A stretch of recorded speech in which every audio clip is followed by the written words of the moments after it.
which reveals that nonviolent struggle is nothing new. It did not begin with Gandhi. It's minimally centuries and centuries old in all parts of the world, including the Arab and Muslim countries, and that this is something that ordinary people can do. They do not have to become pacifists. They can choose to use protest, non-cooperation, very important, and nonviolent intervention, because it's the best tactic, the best weapons they have. And then from that, I've done writing and publications. We have done consultations for various people in different countries who face great difficulties. It is sometimes comes as a revelation to people that this is possible, but we have been arguing that this kind of struggle, although it has been very effective in many cases, can be made still more effective in the future with careful planning and preparations of strategies and the importance of discipline, so the effectiveness of nonviolent struggle is not destroyed by scattered violence, by frustrated people.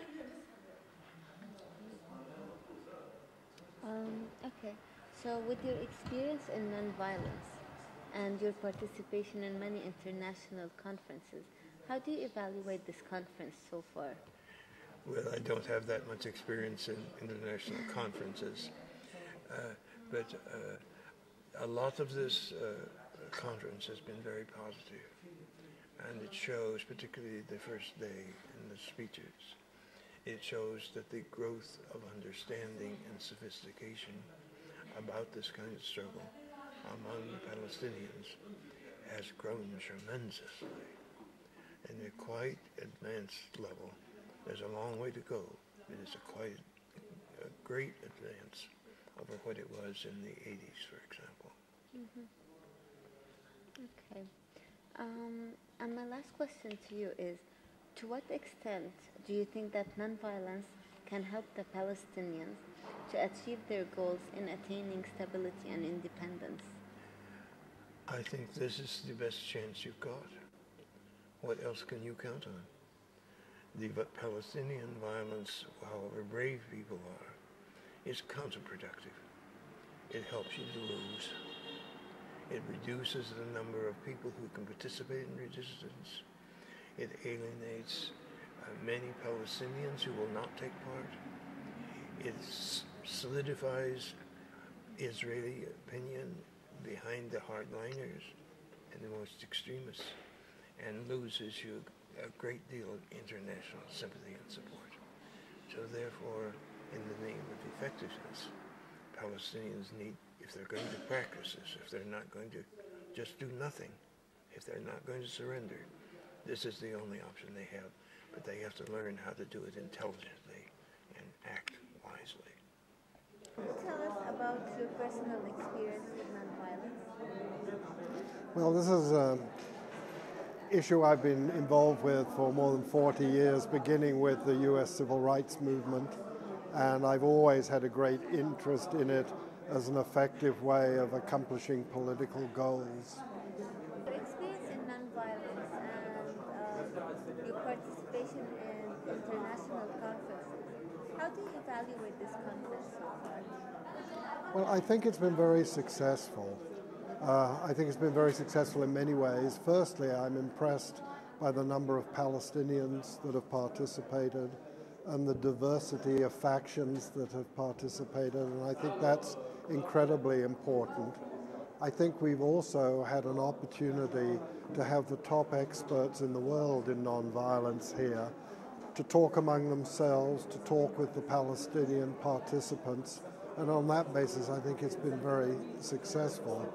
We also have people from many, many countries, and I think it's good for them to come and not only just see what nonviolence is doing here as a strategy, but also to be aware of the terrible situation Palestinians face.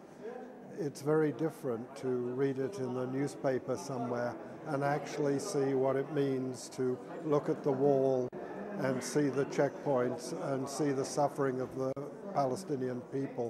So I think that's very important because those people will carry that message home to their own countries. Extent, do you think that non-violence can help the Palestinians achieve their goals in attaining stability and independence? Well, it's one of many tactics. On the other hand, the time seems to be right now for non-violence to be really critical. And I think in many ways it can be more powerful than violence. It is a struggle as much for people's minds as anything else. And the one thing about non-violence is that it's very effective in that respect, much more effective than guns and bullets.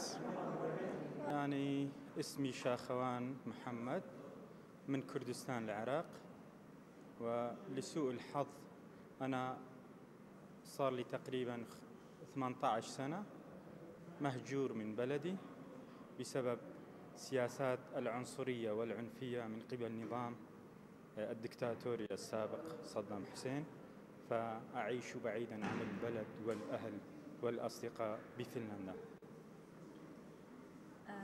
تحكي لي عن شعورك كيف لما فترة أرض فلسطين، شو كان شعورك قبل؟ شو كان شعورك لما وجدت؟ شعوري بصراحة كشعور أي إنسان محب للسلام. لما دخلت فلسطين فشفت أول مرة دخلت لي القدس، وبعدين عن طريق الجدار الفاصل لبيت لحم مدينة السلام، فتأسفت كثيرا لهذا الجدار، وأتمنى مرة أخرى لمن أدخل فلسطين بدون هذا الجدار. احكي لنا عن تجربتك الشخصية في اللعب. أنا شخص عانيت كثير من العنف في بلدي العراق، في كردستان العراق، فلدينا كأكراد تجربة طويلة جدا لألا عنف. إحنا عانينا عشرات السنين من قبل نظام دكتاتوري، واستعمل كل أنواع العنف لتجثيث الهوية الكردية في العراق، ولكن نحن صمدنا وحاولنا بكل الوسائل أن لا نستعمل العنف ضد هذه النظام، وانتصرنا في الأخير بأنه السلم هو الوسيلة الوحيدة للتعايش بين الأقوام.